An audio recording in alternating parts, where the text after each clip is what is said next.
All right, so these are likely your 2024 resolutions. Make $100,000, work out every day, have better relationships. Whatever they are, it doesn't really matter. The truth is only 9% of people actually complete their goals, or what they call resolutions. And over 90% of businesses fail. A year ago today, I didn't have any New Year's resolution. But however, I did end up building a company worth millions of dollars. How did I do it without a New Year's resolution? So today I want to share with you the 3 steps I took to come this far in my journey. And trust me, this is not going to be an easy video to watch. I'm going to say some things that may hurt you because it goes against mainstream advice right now. The 3 things I want to talk about is 1, acceptance of faults. 2, removing any and all limiting beliefs. Number 3 is set the target and working backwards. So we're going to dive in the 3 of those today. The first one, acceptance of faults. Accept that you are a complete bum. Accept that you are exactly where you are in life because of the actions you took in 2023.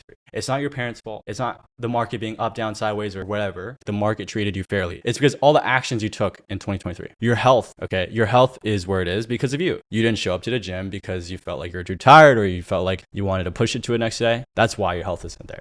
Your financials aren't there because of you. You didn't show up to learn the skill sets required to provide value to society. You didn't put the effort in for the reps. You didn't actually make the calls. You didn't actually make the outreaches. You didn't do the things that was required. You just tried your best. And sometimes our best is not what is required. What is required is what is required. The market doesn't care how hard you try. The market only cares about what is required. And like if your best is not what's required, then that's what you're going to get. Your relationships are where they are because of you. You didn't show up for your family or friends. You didn't put in the effort to show that you actually cared. You failed for them. Like you literally failed them. That was not their fault. It's just your fault. You just didn't set the time. And that's why the relationships are where they are right now is because of you. And I know all this may hit home and I hope it does. I really hope all the things I'm saying actually do hit home because I want them to. I want you to feel that because acceptance is the first step. The truth fucking hurts. But what hurts more than the truth is just lying to yourself daily. Stop lying to yourself. You didn't just bring dishonor to yourself, but you brought dishonor to the people around you. Accept it. Fully internalize it. The biggest change I made in my life was accepting that I sucked. I was worth nothing until I made something out of my name.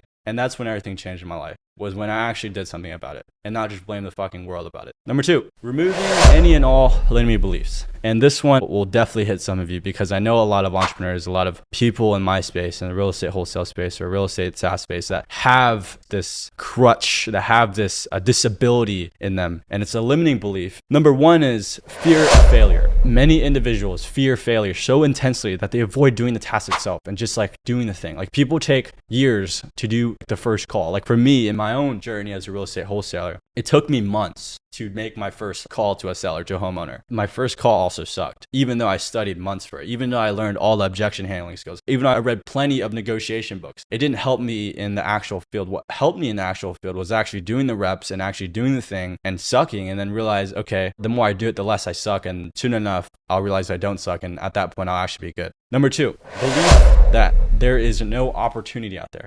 There's opportunity everywhere. It's why a billionaire could lose it all one day and build it back up in a couple months. Crazy. Number 3 is the belief that everything must be perfect before taking action. A lot of people fall into what's called analysis paralysis, and pretty much it's studying to prepare for an action. And this is actually a crippling limiting belief because it's like, I have to prepare to just work. To believe that you're actually going to be good at something when you first start is completely ignorant of you, like very ignorant of you. A dumb person that executes all the time is going to be a lot better than a wise person that doesn't execute. It's like I see all the time in the YouTube space or whatever, or in the social media, people on social media, like they're rich as fuck, but they seem actually very stupid. I've actually met a couple of them. I'm like, how the hell did you make so much money? Like, how the hell did you do that? And like, I'm like, these guys are stupid. Obviously they're not stupid, but they're like, I would expect them to be a lot smarter than they are just because, you know, they have so much money, they have all these businesses and stuff. I would think that you're pretty intelligent. The reason why they have so much success is because they don't care about studying all the time. They just go, and then they fail and make mistakes on the way and they learn lessons very quickly. Like you can watch this YouTube video and like learn all these things and then watch another video from another influencer and see that, okay, don't do this, don't do that, don't do this, don't do that. And then like, yeah, it'll be in the back of our minds, but that lesson won't actually be learned until you actually face that experience to use that lesson. Most lessons taught will actually never be learned until they're experienced by oneself, because the difference is that lesson is experienced with emotions. Unless someone can storytell really well and be like, okay, don't do this, and then this is why, and they give a whole story and they attach an emotion with it, then it actually sticks to your head. But a lot of times you don't actually learn lessons until you attach emotions with it, which is usually an experience or a memory. For me, I'm a natural control freak. I am an absolute perfectionist. Before I start something, I want to know all the variables I can't control, but sometimes that is a huge crippling disability because it halts us from actually just doing the thing. So number 4 is overnight success. A lot of people call me an overnight success. I'm like, honestly, I think that's a compliment. I was never this person because I was always the person that just grinded hard as fuck and then it got nowhere. I tried everything. I promise you, I tried everything. I tried flipping pallets. I've tried selling my old stuff. I tried drop shipping. I tried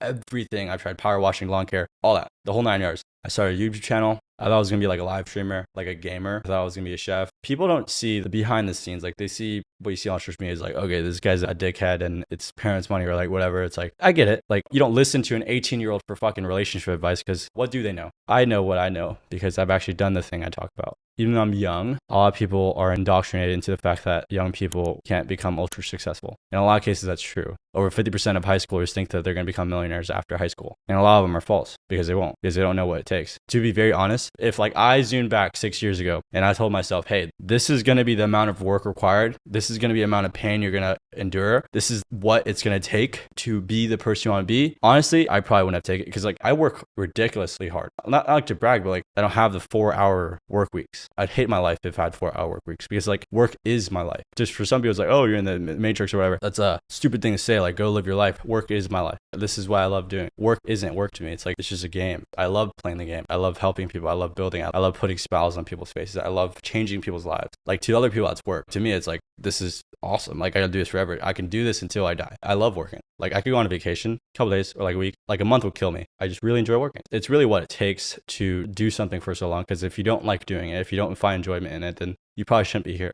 Don't become a doctor if you don't actually like helping patients. If you want to become a doctor, don't do it for the sole reason of the amount of money that you're going to get becoming a doctor. Become a doctor because you want to help patients and you want to help them not die. If your reason to get in a career is to make money, then I promise you, you won't make money because you won't survive long enough. Number 5, distrust in delegation. Now, the business owners with teams will understand this, or just the natural control freaks. Believing that one must do everything themselves to ensure that it's done properly. This is something I suffered with severely. I think I am the biggest control freak in the world. I want to be in control at all times. I want to know every variable that's happening that's in my control. And I want to know, okay, if I'm assigned to something, if I'm going to do something, I'm going to do it my way or no way. If it's done by someone else, then I feel like it's not going to be done right. It's not going to be done the right way. If someone else does it, like they're not going to do it right, or like it's going to be done super slow, or like it's just not going to meet my standard. It's not a good trait to have. And I still suffer from it. I'm not saying I'm perfect, but I've definitely got a lot better at this because there's no way to actually grow a business if you don't let people make mistakes, because they actually end up becoming a lot more loyal as a team member because they're like, I won't ever fuck up like that again. And to assume that I've never fucked up badly is like extremely ignorant of me because I've fucked up terribly in my life.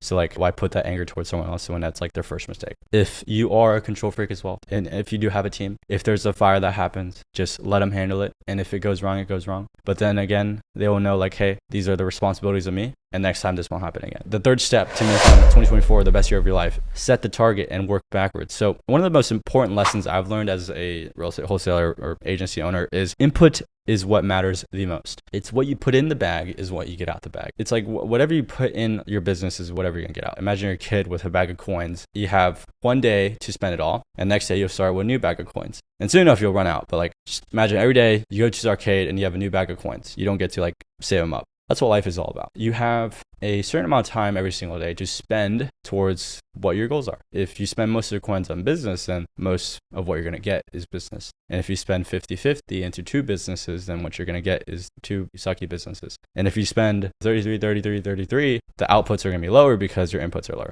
So like, it's just a game of how are you going to invest your time and how do you split that in your day. The highest performers, they do what's called reverse engineering their goals. They set 5-year goals for their company or for their life, whether it's financially or something you want to hit. You set your 5-year goal. What does your life look like in 5 years? And then now you think about, okay, what do I need to do in 2024 so that in 2029, I'll be able to hit my 5-year goal. And then you work backwards. You're like, okay, well, now that we've broken down to a year, it's more digestible. So now you break it down to quarterly. 1 year, and then you divide into 3 months each. And now you're like, okay, what do I have to do every 3 months? Like, what do I have to hit every 3 months to actually accomplish? If my growth was linear, which it is not, but just for example, if my growth was linear, how do I hit my yearly goal and 4 quarterly goals? Okay, now how do I hit each quarterly goal? So every month, what do I have to hit my quarterly goal? We're literally just reverse engineering your goals.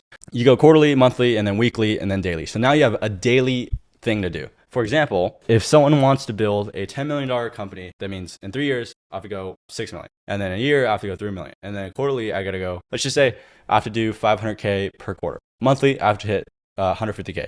And then weekly, just say 30K. I was never a math person. And then now daily, I have to hit, just do the math, dude. 4.5 grand every single day. Like now we have an actual number that we can easily digest because like, for example, if your goal was to hit a $10 million company in 5 years, now you have an actual number that you can hit every day that you can measure. You can have quick feedback loops. It's like, okay, I have to hit 4.5 grand every single day. Well, if my product is worth $1,000, I have to sell 4.5 products per day. For example, let's just round it up to 5 products, just for easy math. Whether it's deals, products, services, whatever. It's like you have to sell this amount every single day to actually hit that goal. This is a very hypothetical example, but the structure is the same for whatever the fuck you do because you're literally just reverse engineering your huge monstrous goal into daily actionable things. Losers and winners actually have the same goal, to both get in first place. Why does the loser lose and the winner win? Well, winners have a different system. Losers just don't have a system at all. Everyone wants $1 million, but no one wants to actually do the work for $1 million. Like winners just have like, okay, how do I attack this? You just thought like a winner because you just reverse engineered to where like, okay, I can do this every single day and then endure long enough and I hit this every single day, I'll hit my goal in 5 years. Your goals don't actually separate you. Like, again, everyone wants $1 million, but no one wants to actually do the work for $1 million. It's the actions you perform every single day. There's a huge difference between being busy and being productive. And a lot of you, that will just fly over your heads and just like, I have a couple of friends like that, and it's really annoying. But there's a huge difference between being busy and being productive. And the best analogy I can actually give is a stationary bike and like an actual road bike. A stationary bike, you're doing a lot of activity. You're doing the same amount of activity, if not more. The only difference is one is getting somewhere and one isn't. Like the road bike is actually getting somewhere. The stationary bike, you're doing a lot of shit, but you're staying in the same place. And how that actually relates to business and life or whatever you want to do. If my goal was to close a deal, would my actions every day be clean my room, clean my desk, prepare to work, organize my counter, color code my counter, reading books, doing all this stuff? Like, does that actually help me towards my ultimate goal, which is to close the deal? No. It will seem like I'm very busy. I'm doing all these things, but it doesn't actually move the needle towards your goal, which is closing a deal, for example. The phone is not going to pick up itself and dial.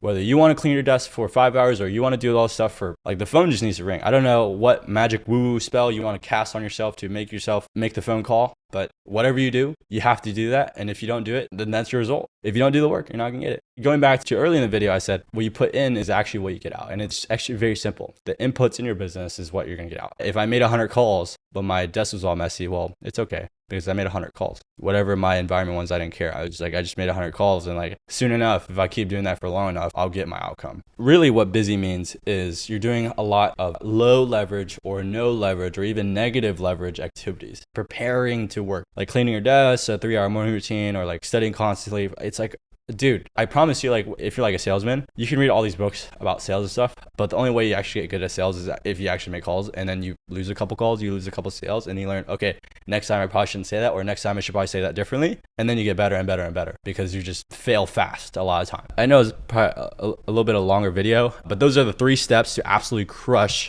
2024, and I hope I've added value to you in some way. If you stuck around this far and wondering what's the best business to start in 2024, the easiest low level entry but the highest ROI business idea, the best business to start in 2024, I'm actually crafting a free step-by-step. I sound like a total guru, but I literally want to do it because for fun. Like, I just want to share it. Creating a SaaS company from scratch. I own a SaaS company. I have over 1,000 people in my SaaS company, and we do 7 figures a year, completely free and documented on YouTube. If this video has provided you with any sort of value, the only thing I ask in return is to share this with another entrepreneur that may suffer with one of these things. Hopefully I could provide some sort of value in some way, shape, or form.